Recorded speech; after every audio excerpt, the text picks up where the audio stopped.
Dracula by Bram Stoker. Chapter 10. Letter, Dr. Seward to Honourable Arthur Holmwood. 6 September. My dear Art, my news today is not so good. Lucy this morning had gone back a bit. There is, however, one good thing which has arisen from it.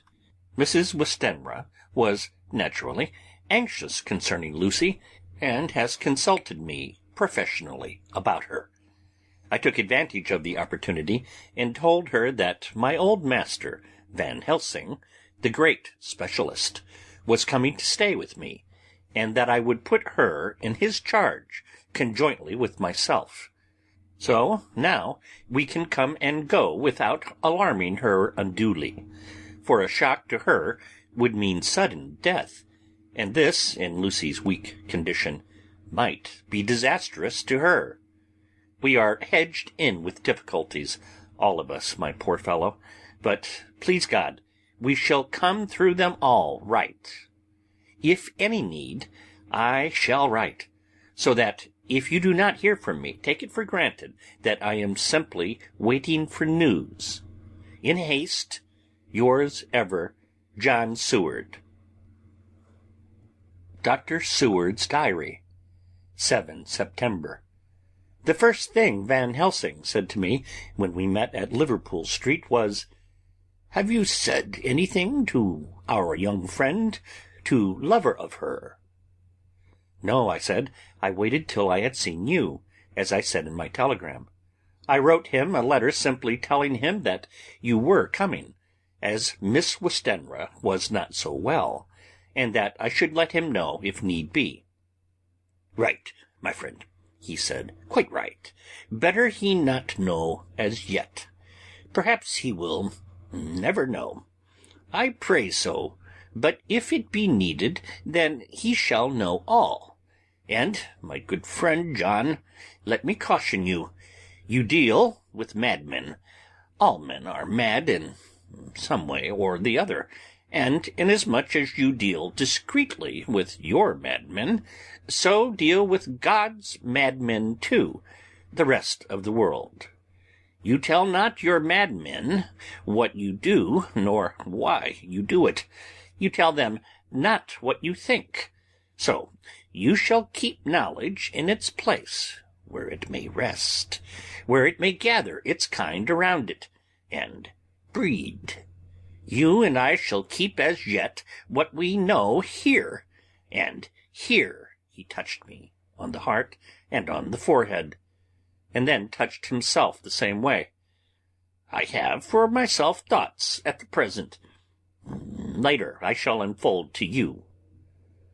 "Why not now?" I asked. "It may do some good. We may arrive at some decision."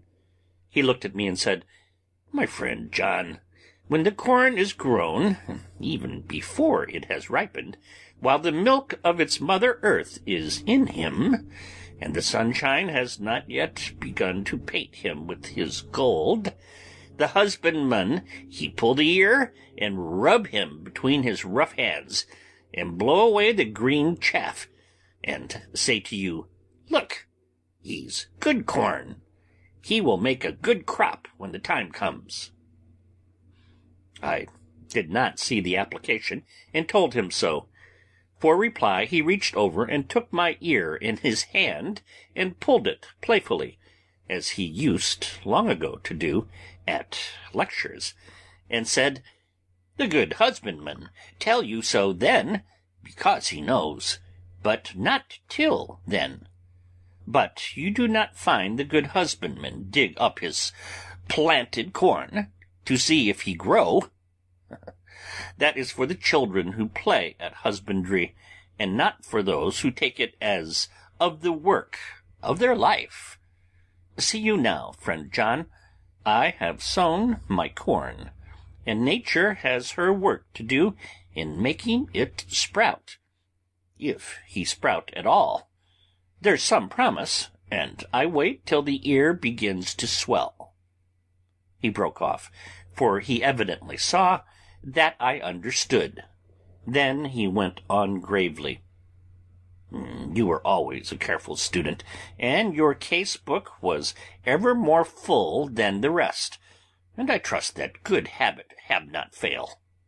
Remember, my friend, that knowledge is stronger than memory, and we should not trust the weaker.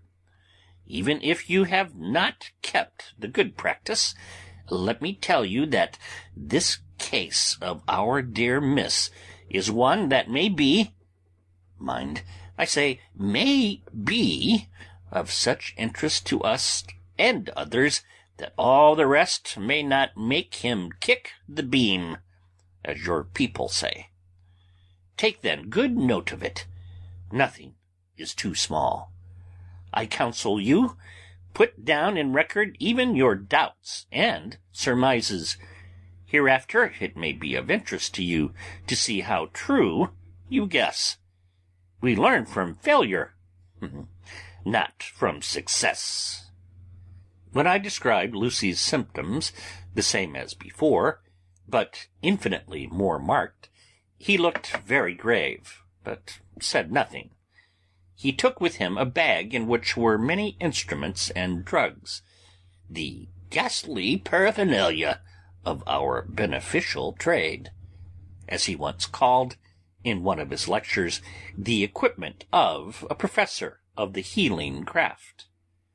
When we were shown in, Mrs. Westenra met us.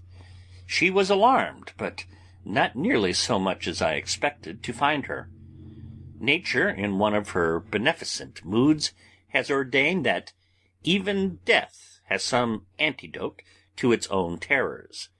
Here, in a case where any shock may prove fatal, matters are so ordered that, from some cause or other, the things, not personal, even the terrible change in her daughter to whom she is so attached, do not seem to reach her. It is something like the way Dame Nature gathers round a foreign body an envelope of some insensitive tissue which can protect from evil that which it would otherwise harm by contact. If this be an ordered selfishness, then we should pause before we condemn anyone for the vice of egoism, for there may be deeper root for its causes than we have knowledge of. I used my knowledge of this phase of spiritual pathology, and set down a rule that she should not be present with Lucy, or think of her illness more than was absolutely required. She assented readily, so readily that I saw again the hand of nature fighting for life. Van Helsing and I were shown up to Lucy's room. If I was shocked when I saw her yesterday, I was horrified when I saw her today. She was ghastly, chalkily pale. The red seems to have gone even from her lips and gums, and the bones of her face stood out prominently.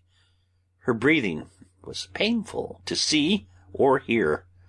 Van Helsing's face grew set as marble, and his eyebrows converged till they almost touched over his nose. Lucy lay motionless, and did not seem to have strength to speak, so for a while we were all silent. Then Van Helsing beckoned to me, and we went gently out of the room. The instant we had closed the door, he stepped quickly along the passage to the next door, which was open. Then he pulled me quickly in with him, and closed the door. "My God," he said, "this is dreadful. There is no time to be lost. She will die for sheer want of blood to keep the heart's action as it should be. There must be a transfusion of blood at once. Is it you or me?" "I am stronger and younger, Professor. It must be me." "Then get ready at once. I will bring up my bag. I am prepared." I went downstairs with him, and as we were going, there was a knock at the hall door. When we reached the hall, the maid had just opened the door, and Arthur was stepping quickly in. He rushed up to me, saying in an eager whisper, Jack, I was so anxious. I read between the lines of your letter, and have been in an agony. The dad was better, so I ran down here to see for myself.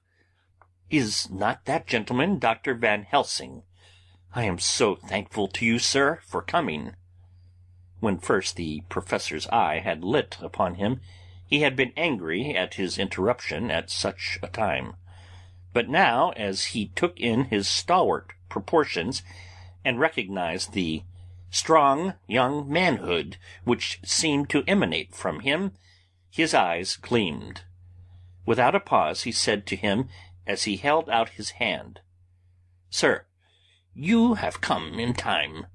You are the lover of our dear miss. She is bad, very, very bad. Nay, my child, do not go like that." For he suddenly grew pale and sat down in a chair almost fainting. "You are to help her. You can do more than any that live, and your courage is your best help." "What can I do?" asked Arthur hoarsely. "Tell me, and I shall do it. My life is hers, and I would give the last drop of blood in my body for her." The professor has a strongly humorous side, and I could from old knowledge detect a trace of its origin in his answer. "My young sir, I do not ask so much as that, not the last." "What shall I do?" There was fire in his eyes, and his open nostrils quivered with intent. Van Helsing slapped him on the shoulder. "Come," he said. "You are a man, and it is a man we want. You are better than me, better than my friend John." Arthur looked bewildered, and the professor went on by explaining in a kindly way. "Young miss is bad, very bad. She wants blood, and blood she must have, or die. My friend John and I have consulted, and we are about to perform what we call transfusion of blood, to transfer from full veins of one to the empty veins which pine for him. John was to give his blood, as he is the more young and strong than me." Here Arthur took my hand and wrung it hard in silence. "But now you are here, you are more good than us, old or young, who toil much in the world of thought. Our nerves are not so calm, and our blood so bright than yours." Arthur turned to him and said, "If you only knew how gladly I would die for her, you would understand." He stopped with a sort of choke in his voice. "Good boy," said Van Helsing. "In the not so far off, you will be happy that you have done all for her you love. Come now, and be silent. You shall kiss her once before it is done, but then you must go, and you must leave at my sign. Say no word to Madame. You know how it is with her. There must be no shock. Any knowledge of this would be one. Come." We all went up to Lucy's room. Arthur, by direction, remained outside. Lucy turned her head and looked at us, but said nothing. She was not asleep, but she was simply too weak to make the effort. Her eyes spoke to us. That was all. Van Helsing took some things from his bag and laid them on a little table out of sight. Then he mixed a narcotic, and coming over to the bed, said cheerily, "Now, little miss, here is your medicine. Drink it off like a good child. See, I lift you so that to swallow is easy. Yes." She had made the effort with success. It astonished me how long the drug took to act. This, in fact, marked the extent of her weakness. The time seemed endless until sleep began to flicker in her eyelids. At last, however, the narcotic began to manifest its potency, and she fell into a deep sleep. When the professor was satisfied, he called Arthur into the room, and bade him strip off his coat. And then he said, "You may take that one little kiss whiles I bring over the table. Friend John, help to me." So neither of us looked whilst he bent over her. Van Helsing, turning to me, said, "He is so young and strong, and of blood so pure, that we need not defibrinate it." Then, with swiftness, but with absolute method, Van Helsing performed the operation. As the transfusion went on, something like life seemed to come back to poor Lucy's cheeks, and through Arthur's growing pallor, the joy of his face seemed absolutely to shine. After a while, I began to grow anxious, for the loss of blood was telling on Arthur, strong man as he was. It gave me an idea of what a terrible strain Lucy's system must have undergone, that what weakened Arthur only partially restored her. But the professor's face was set, and he stood watch in hand, and with his eyes fixed now on the patient and now on Arthur. I could hear my own heart beat. Presently he said in a soft voice, "Do not stir an instant. It is enough. You attend him. I will look to her." When it was all over, I could see how much Arthur was weakened. I dressed the wound and took his arm to bring him away, when Van Helsing spoke without turning around. The man seems to have eyes in the back of his head. "The brave lover, I think, deserve another kiss, which he shall have presently." And as he had now finished his operation, he adjusted the pillow to his patient's head. As he did so, the narrow black velvet band, which she seems always to wear round her throat, buckled with an old diamond buckle which her lover had given her, was dragged a little up, and showed a red mark on her throat. Arthur did not notice it, but I could hear the deep hiss of indrawn breath, which is one of Van Helsing's way of betraying emotion. He said nothing at the moment, but turned to me, saying, "Now, take down our brave young lover, give him of the port wine, and let him lie down a while. He must then go home and rest, sleep much and eat much, that he may be recruited of what he has so given to his love. He must not stay here. Hold a moment. I may take it, sir, you are anxious of the result. Then bring it with you, that in all ways the operation is successful. You have saved her life this time, and you can go home and rest easy in mind that all that can be is. I shall tell her all when she is well. She shall love you none the less for what you have done. Goodbye." When Arthur had gone, I went back to the room. Lucy was sleeping gently, but her breathing was stronger. I could see the counterpane move as her breast heaved. By the bedside sat Van Helsing, looking at her intently. The velvet band again covered the red mark. I asked the professor in a whisper, "What do you make of that mark on her throat?" "What do you make of it?" "I have not examined it yet," I answered, and then and there proceeded to loose the band. Just over the external jugular vein there were 2 punctures, not large, but not wholesome looking. There was no sign of disease, but the edges were white and worn looking, as if by some trituration. It at once occurred to me that this wound, or whatever it was, might be the means of that manifest loss of blood. But I abandoned the idea as soon as it formed, for such a thing could not be.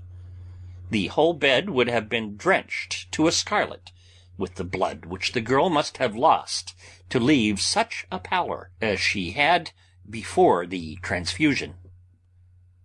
"Well," said Van Helsing, "Well," said I can make nothing of it." The professor stood up. "I must go back to Amsterdam tonight," he said. "There are books and things there which I want. You must remain here all night, and you must not let your sight pass from her." "Shall I have a nurse?" I asked.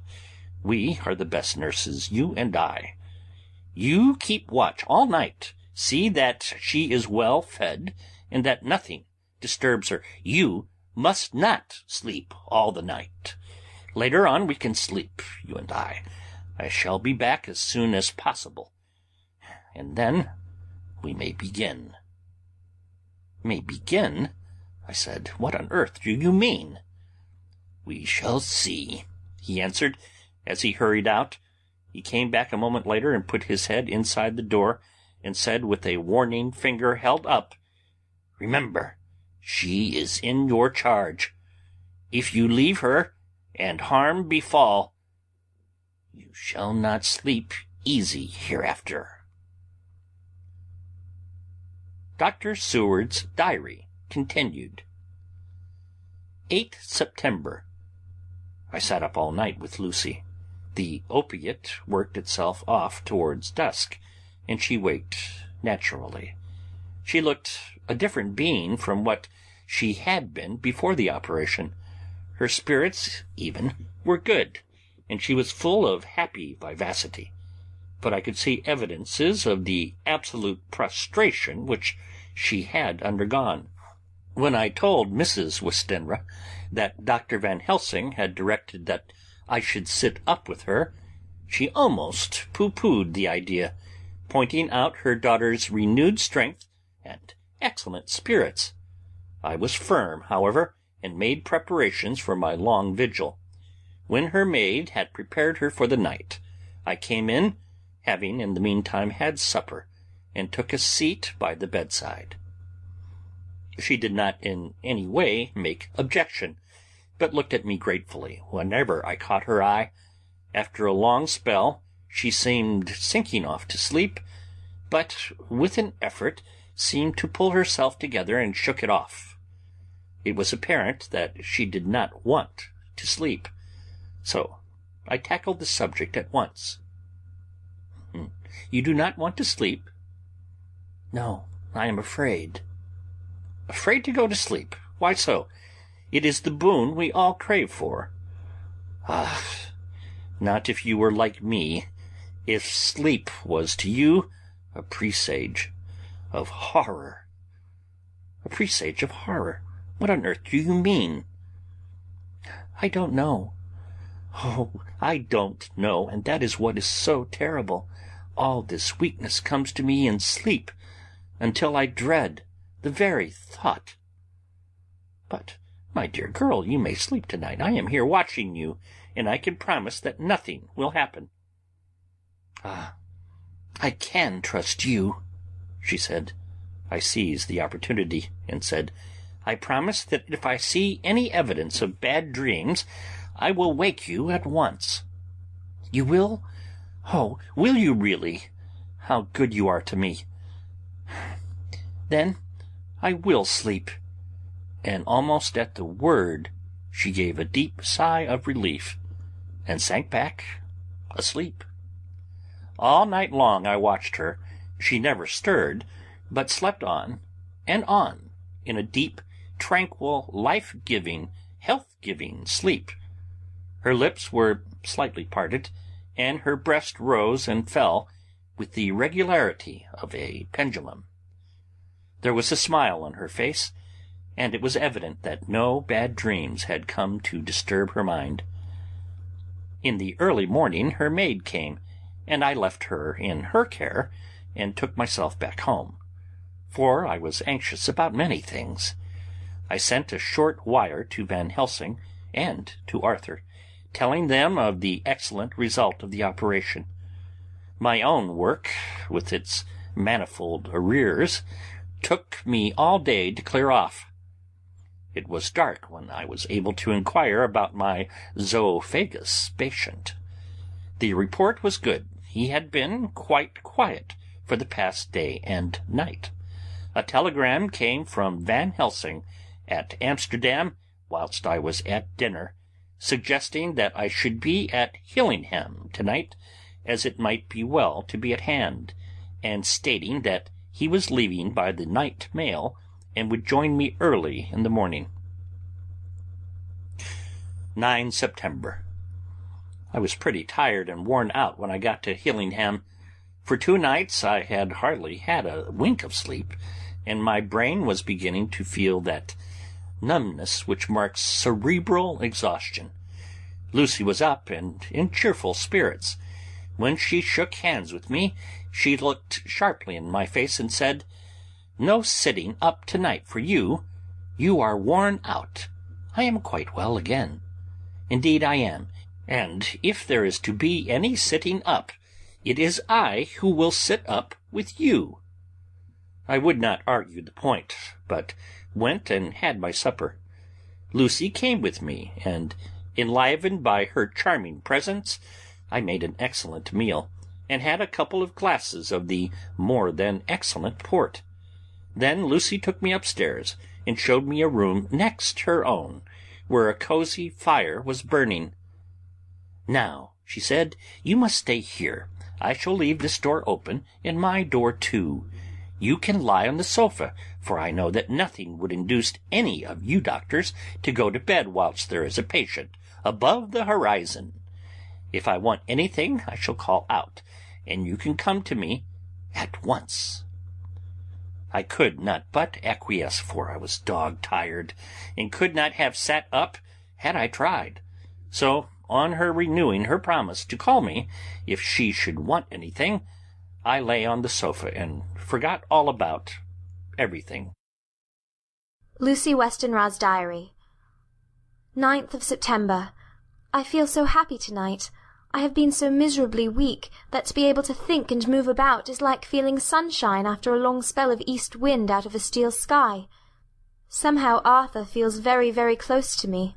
I seem to feel his presence warm about me.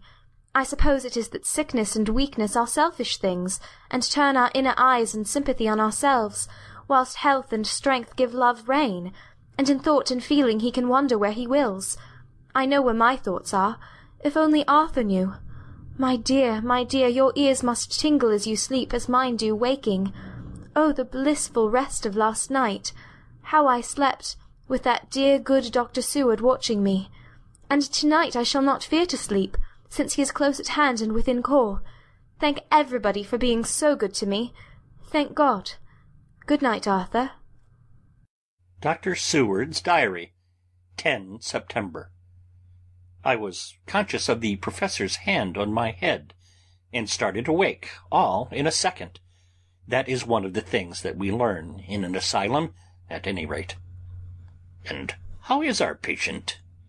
"Well, when I left her, or rather when she left me," I answered. "Come, let us see," he said, and together we went into the room. The blind was down, and I went over to raise it gently, whilst Van Helsing stepped, with his soft, cat-like tread, over to the bed. As I raised the blind, and the morning sunlight flooded the room, I heard the professor's low hiss of inspiration, and knowing its rarity, a deadly fear shot through my heart. As I passed over, he moved back, and his exclamation of horror, "Gott in Himmel!" needed no enforcement from his agonized face. He raised his hand and pointed to the bed, and his iron face was drawn and ashen white. I felt my knees begin to tremble. There, on the bed, seemingly in a swoon, lay poor Lucy, more horribly white and wan-looking than ever. Even the lips were white, and the gums seemed to have shrunken back from the teeth, as we sometimes see in a corpse after a prolonged illness. Van Helsing raised his foot to stamp in anger, but the instinct of his life and all the long years of habit stood to him, and he put it down again softly. "Quick," he said, "bring the brandy." I flew to the dining-room and returned with the decanter. He wetted the poor white lips with it. Together we rubbed palm and wrist and heart. He felt her heart, and after a few moments of agonizing suspense said, "It is not too late. It beats, though but feebly.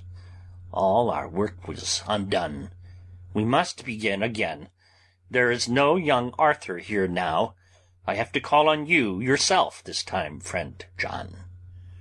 As he spoke, he was dipping into his bag and producing the instruments of transfusion.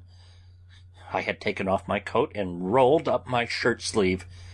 There was no possibility of an opiate just at present, and no need of one, and so, without a moment's delay, we began the operation.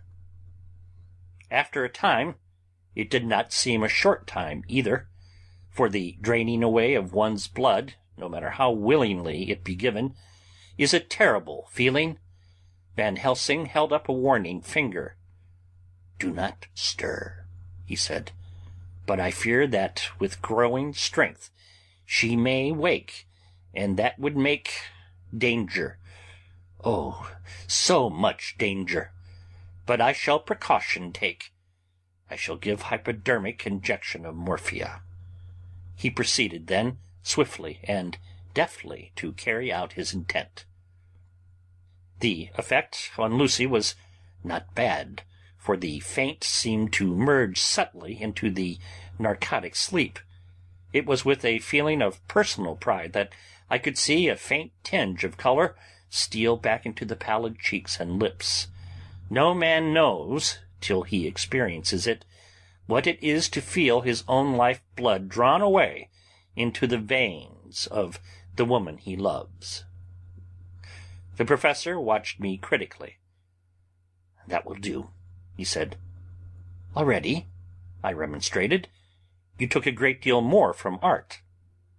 To which he smiled a sad sort of smile, as he replied, "He is her lover, her fiancé. You have much work to do for her and for others, and the present will suffice." When we stopped the operation, he attended to Lucy, whilst I applied digital pressure to my own incision. I laid down while I waited his leisure to attend me, for I felt faint and a little sick. By and by he bound up my wound, and sent me downstairs to get a glass of wine for myself. As I was leaving the room, he came after me, and half whispered, "Mind, nothing must be said of this. If our young lover should turn up unexpected, as before, no word to him. It would at once frighten him, and enjealous him too. There must be none. So." When I came back, he looked at me carefully, and then said, "You are not much the worst. Go into the room, and lie on your sofa, and rest awhile, then have much breakfast, and come here to me."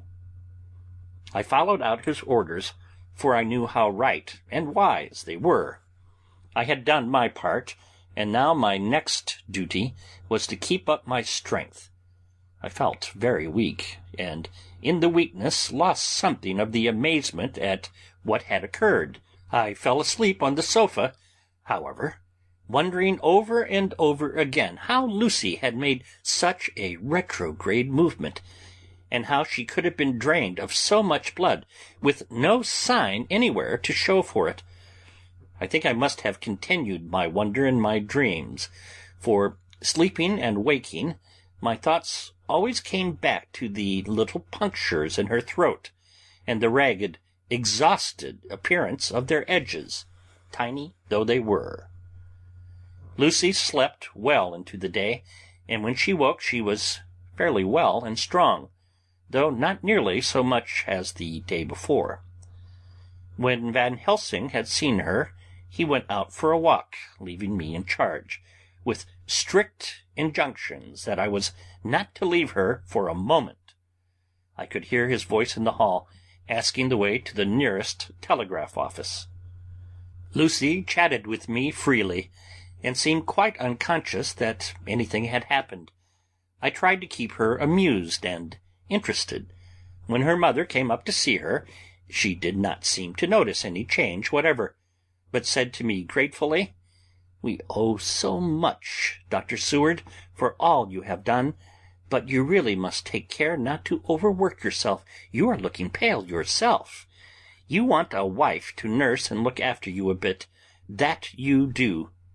As she spoke, Lucy turned crimson, though it was only momentarily, for her poor wasted veins could not stand for long an unwonted drain to the head. The reaction came in excessive pallor as she turned imploring eyes on me. I smiled and nodded, and laid my finger on my lips. With a sigh, she sank back amid her pillows. Van Helsing returned in a couple of hours, and presently said to me, "Now you go home, and eat much and drink enough. Make yourself strong. I stay here tonight, and I shall sit up with little miss myself. You and I must watch the case, and we must have none other to know. I have grave reasons. No, do not ask me. Think what you will. Do not fear to think even the most not improbable. Good night."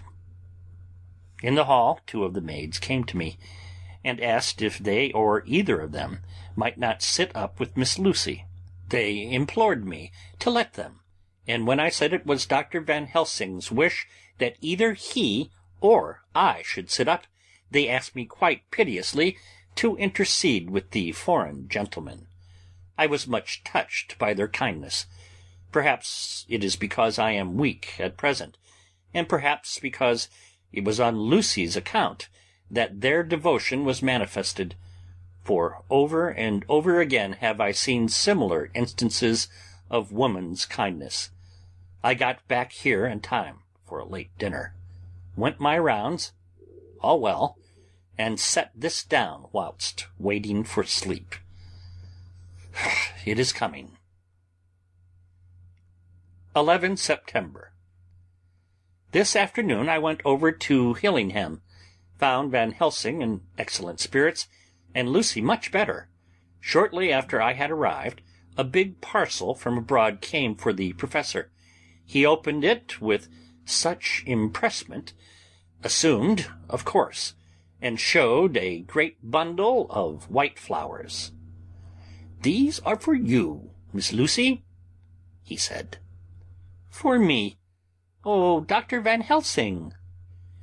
"Yes, my dear, but not for you to play with. These are medicines." Here Lucy made a wry face. "Nay, but they are not to take in a decoction or a nauseous form, so you need not snub that so charming a nose, or I shall point out to my friend Arthur what woes he may have to endure in seeing so much beauty that he loves so much distort. Aha, my pretty miss, that brings the nice nose all straight again. This is medicinal, but you do not know how. I put them in your window. I make pretty wreath, and hang them around your neck, so you sleep well. Oh yes, they, like the lotus flower, make your trouble forgotten. It smells so like the waters of Lethe, and of that fountain of youth that the conquistadores sought for in the Floridas, and find him all too late." Whilst he was speaking, Lucy had been examining the flowers and smelling them. Now she threw them down, with half laughter and half disgust. "Oh, Professor, I believe you are putting up a joke on me. Why, these flowers are only common garlic." To my surprise, Van Helsing rose up and said with all his sternness, his iron jaw set, and his eyebrows meeting, "No trifling with me. I never jest. There is grim purpose in what I do, and I warn you that you do not thwart me. Take care for the sake of others, if not for your own." Then, seeing poor Lucy scared, as she might well be, he went on more gently. "Oh, little miss, my dear, do not fear me. I only do for your good. But there is much virtue to you in those so common flowers. See, I place them myself in your room. I make myself the wreath that you are to wear. But hush! No telling to others that make so inquisitive questions. We must obey, and silence is part of obedience, and obedience is to bring you strong and well into loving arms that wait for you. Now, sit still a while. Come with me, my friend John, and you shall help me deck the room with my garlic, which is all the way from Haarlem, where my friend Vanderpool raise herb in his glass houses all the year. I had to telegraph yesterday, or they would not have been here." We went into the room, taking the flowers with us. The professor's actions were certainly odd, and not to be found in any pharmacopoeia that I had ever heard of. First he fastened up the windows, and latched them securely. Next, taking a handful of the flowers, he rubbed them all over the sashes, as though to ensure that every whiff of air that might get in would be laden with the garlic smell. Then, with the wisp, he rubbed all over the jamb of the door, above, below, and at each side, and round the fireplace in the same way. It all seemed grotesque to me, and presently I said, "Well, Professor, I know you always have a reason for what you do, but this certainly puzzles me. It is well we have no skeptic here, or he would say that you were working some spell to keep out an evil spirit." "Perhaps I am," he answered quietly, as he began to make the wreath which Lucy was to wear round her neck. We then waited whilst Lucy made her toilet for the night, and when she was in bed, he came and himself fixed the wreath of garlic round her neck. The last words he said to her were, "Take care that you do not disturb it, and even if the room feel close, do not open the window or the door." "I promise," said Lucy, "and thank you both 1,000 times for all your kindness to me. Oh, what have I done to be blessed with such friends?" As we left the house in my fly, which was waiting, Van Helsing said, "Tonight I can sleep in peace, and sleep I want. 2 nights of travel, much reading in the day between, and much anxiety on the day to follow, and a night to sit up without to wink. Tomorrow in the morning early you call for me, and we come together to see our pretty miss, so much more strong for my spell which I have work.